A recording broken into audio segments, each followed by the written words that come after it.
So in this video we'll learn about the factorization problem of combinatorics.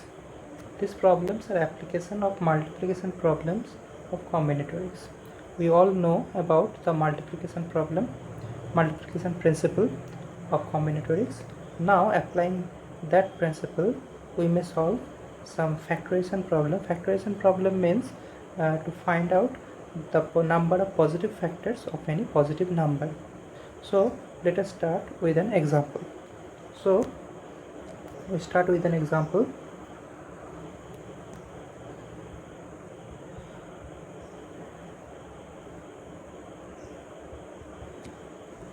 The problem is that find the number of positive factors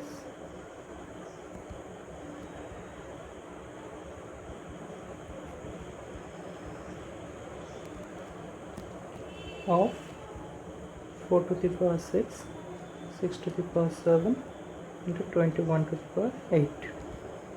So this is the problem. Now how could we solve this problem? To solve this problem, first of all we have to find out the prime factors of this number. The prime factor of this number, 4 to the power 6, 6 to the power 7 and 21 to the power 8. So first of all we would find out the prime factors and we would write this number 4 to the power 6, 6 to the power 7 and 20 into 21 to the power 8 as the multiplication of the prime factors of this number.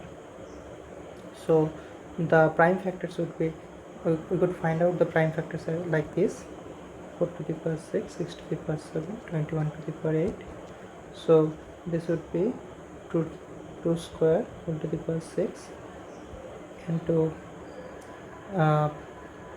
2 to the power 7 into 3 to the power 7, that is 6 to the power 7, and into 21 to the power 8, so 3 to the power 8 into 7 to the power 8. So arranging these factors, so it becomes 2 to the power 12 plus 7, 19 into 3 to the power 15 into 7 to the power 8. So this is the prime factorization. This is the prime factorization of this number, 4 to the power 6, 6 to the power 7 into 21 to the power 8. So this is the prime factorization. So we would require this. So this is the first step to find out the prime factorization. Now to find out the positive factors of the positive factors of this, we have to just find out and the now easily we can say that the positive factors of this number, that is this number, would consist of the prime factors 2, 3 and 7. Because suppose is there any chance for 5 of becoming any factor of this number? Because there is no 5 prime factor involved in this factorization. So 5 cannot be a factor of this number. So we have to be limited within 2, 3 and 7. So any positive factor of this number, any positive factor of this number would consist of either 2, 3 or 7, or the combination of these three numbers. So actually now we have to find out any so we can say that any positive factor of this number would be in the form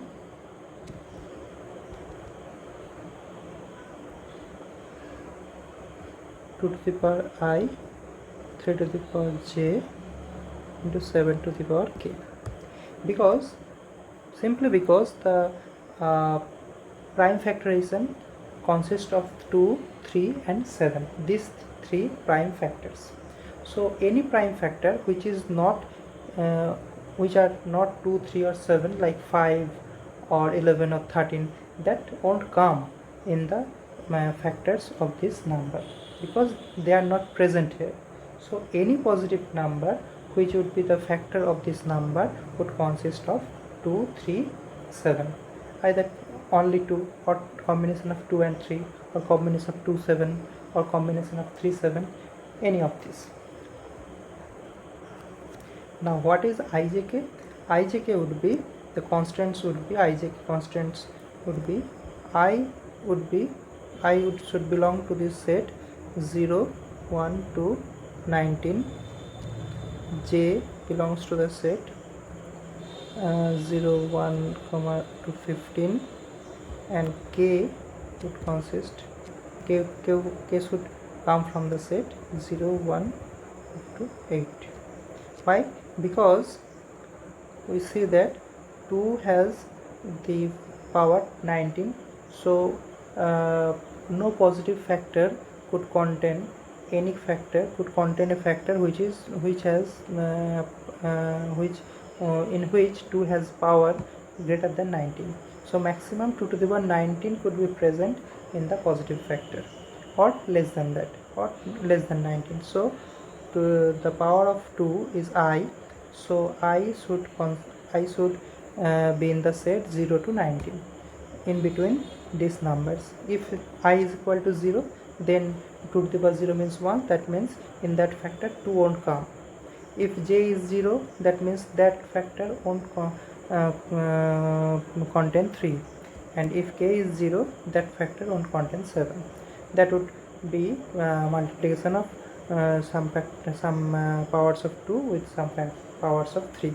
So in that case, if k is 0, 7 won't come. Similarly would be case if j is 0 or I is equal to 0. So the positive factors would be like this, and ijk should lie in these sets. Okay. So now the problem reduces to just choosing I, j and k. We have to choose this I, j, k. We have to choose I, j, k. So that would give rise to the positive factors of this number. So in how many ways we can choose I, j, k here? So that is the real problem here, to how many ways to choose I, j, k. So we can do it in stepwise manner. That is, first pick any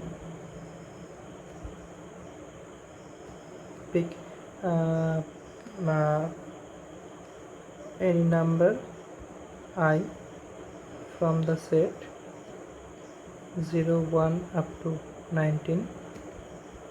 Pick any number j from the set 0, 1 up to 15, and pick any number k from the set 0, 1 up to 8.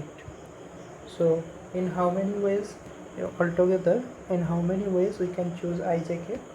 So I can be chosen in 20 ways, because I can range from 0 to 19. The values of I can range from 0 to 19, so 20 values up there, from 0 to 19, 20 values up there.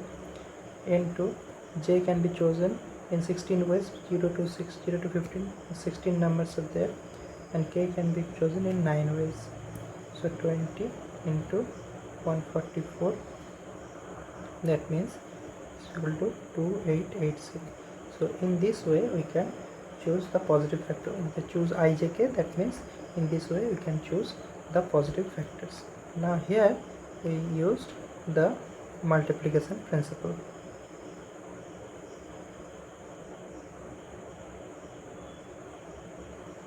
Here we choose the multiplication principle. That means while choosing I, j and k, we use this multiplication principle. Now we see another example, another type of example. we should require this multiplication principle. See how many ordered pairs of mn of integers, that means mn are integers, satisfy m by 12 equal to 12 by n, where mn are positive integers. So how many ordered pairs are possible? The ordered pairs mn are possible where m and n satisfy this relation, m by 12 equal to 12 by n. So how many ordered pairs are possible? So here first we look at the term ordered pair. What is ordered pair? I think you know it about ordered pair because you have already learned it in class 11, the ordered pair.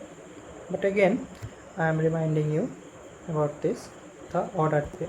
Ordered pair means ordered pair are written in this way in a first bracket, where ordered means there is a ordering for the first place and the second place. This is important. Which number is at first place and which number is at second place, this is very much important. That is why it's called an ordered. That means mn won't be equal to the ordered pair in m, where n comes first place, n comes in the first place and m comes in the second place. So here the ordering has been changed.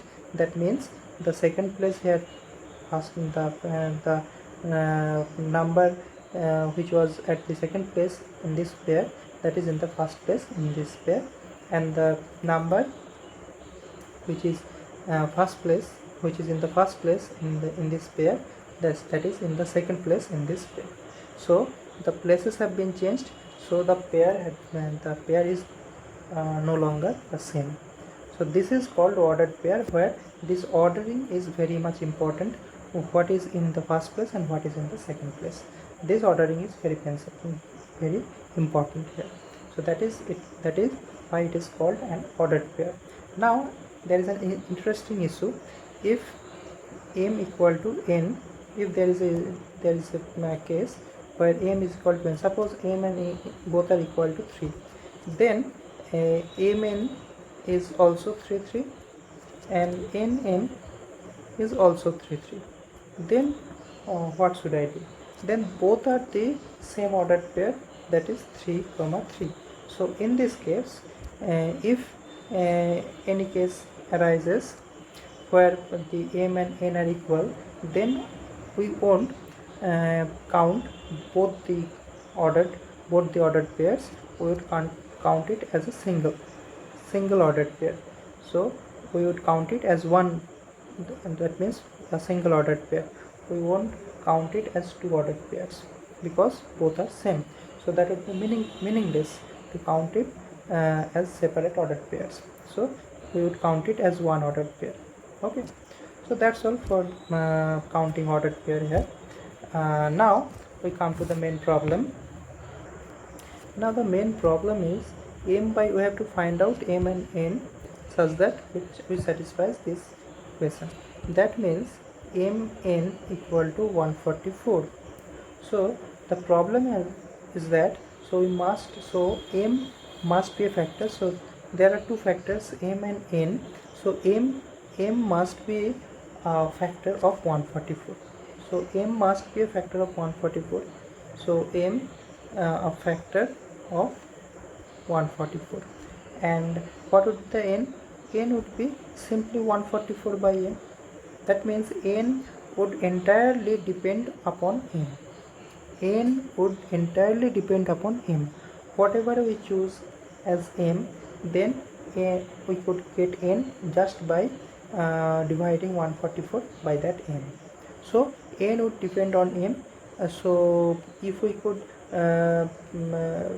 find the number of m factors m, that would give rise of n. So there is no need of counting how many n's are there. So we would just find out how many m's are there. That means how many factors, m factors are there of 144. So we now find out how many factors are there of 144. For that we would require the previous process. That means we would do the prime factorization of 144. The prime factorization of 144 would be 2 to the power 4 into 3 square. That means 16 into 9. 16 means 2 to the power 4 and 9 means 3 square. So this is the prime factorization. So any factor of 144 would be in the form 2 to the power I, 3 to the power j, because only two prime factors are present here, that is 2 and 3. Only two prime numbers are factors here, so 2 and 3. So the any positive factor of 144 would be in the form 2 to the power I, 3 to the power j, and I should belong to the set 0, 1, 2, 3, 4, and j should belong to the set 0, 1, 2. So we could choose I in how many ways? 5 ways. So we could choose I in 5 ways. 1, 2, 3, 4, 5 ways, and choose j in 1, 2, 3, so 3 ways. So the factors, the m factor which we need m factor, number of m factors. So number of